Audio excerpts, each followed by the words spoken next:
Assalamualaikum warahmatullahi wabarakatuh.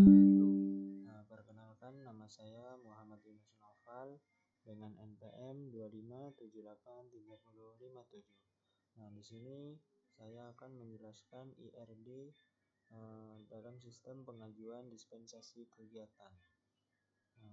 Pada sistem ini terdapat 3 entitas utama, yaitu ada mahasiswa, kemudian dispensasi, dan kegiatan. Yang pertama ada entitas mahasiswa. Pada tabel mahasiswa digunakan untuk menyimpan data mahasiswa yang mengajukan dispensasi. Di sini ada atribut yang dimiliki dalam tabel mahasiswanya. Di sini ada ID mahasiswa sebagai primary key, kemudian ada NPM, ada nama, prodi, dan semester. Pada entitas dispensasi, tabel ini berfungsi sebagai tabel utama yang mencatat pengajuan dispensasi mahasiswa. Atributnya itu ada ID dispensasi sebagai primary key dan ada ID mahasiswa sebagai foreign key, dan ada ID kegiatan sebagai foreign key. Kemudian ada tanggal pengajuan, ada alasan, dan status. Kemudian ada entitas kegiatan. Pada tabel kegiatan itu digunakan untuk menyimpan informasi kegiatan yang akan diikuti mahasiswa. Atributnya itu ada ID kegiatan sebagai primary key, kemudian ada nama kegiatan, dan ada tanggal, ada tempat, dan penyelenggara. Kemudian ada hubungan antar entitas. Hubungan pertama adalah antara mahasiswa dan dispensasi. Satu mahasiswa itu dapat mengajukan lebih dari satu dispensasi, sehingga hubungan yang terbentuk adalah one to many atau 1 sama dengan M. Artinya itu satu mahasiswa bisa memiliki banyak data dispensasi. Hubungan yang kedua itu adalah antara kegiatan dan dispensasi. Satu kegiatan dapat diikuti oleh banyak mahasiswa yang mengajukan dispensasi. Oleh karena itu hubungan yang terbentuk juga one to many atau 1 sama dengan M. Tabel dispensasi itu menjadi penghubung antara tabel mahasiswa dan kegiatan.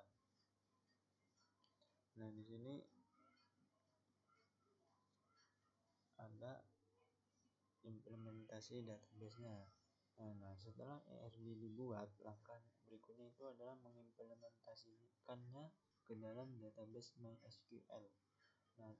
Saya itu membuat 3 tabel, yaitu tabel mahasiswa, tabel kegiatan, dan tabel dispensasi. Di sini saya menggunakan operasi CRUD. Pada database ini juga diterapkan operasi CRUD juga ya. CRUD terdiri dari create. Create itu seperti create table nih, digunakan untuk menambahkan data baru ke dalam database. Contohnya itu menambah data mahasiswa, kegiatan, dan pengajuan dispensasi. Seperti ini, create table mahasiswa, create tabel kegiatan, kemudian create table dispensasi. Kalau sudah berhasil berarti query OK, berhasil. Kemudian ada di sini untuk menambahkan data di tabel. Contohnya tabel mahasiswa, berarti datanya itu NPM, nama, prodi, dan semester.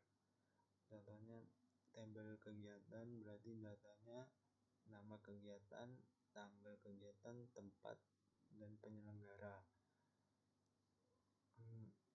Tabel dispensasi itu datanya ID mahasiswa, ID kegiatan, tanggal pengajuan, pengajuan alasan status. Kemudian habis create itu ada read, itu digunakan untuk menampilkan atau melihat data yang tersimpan dalam database. Nah, biasanya itu menggunakan perintah select.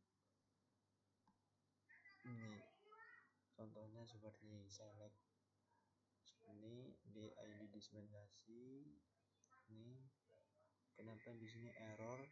Karena saya salah hurufnya, maka saya ulang lagi select ini. Nah, kalau sudah berhasil maka akan muncul seperti ini: ID dispensasi, NPM, nama kegiatan, tanggal pengajuan, alasan, dan status. Nah, kemudian ada update, itu digunakan untuk memperbarui data yang sudah ada.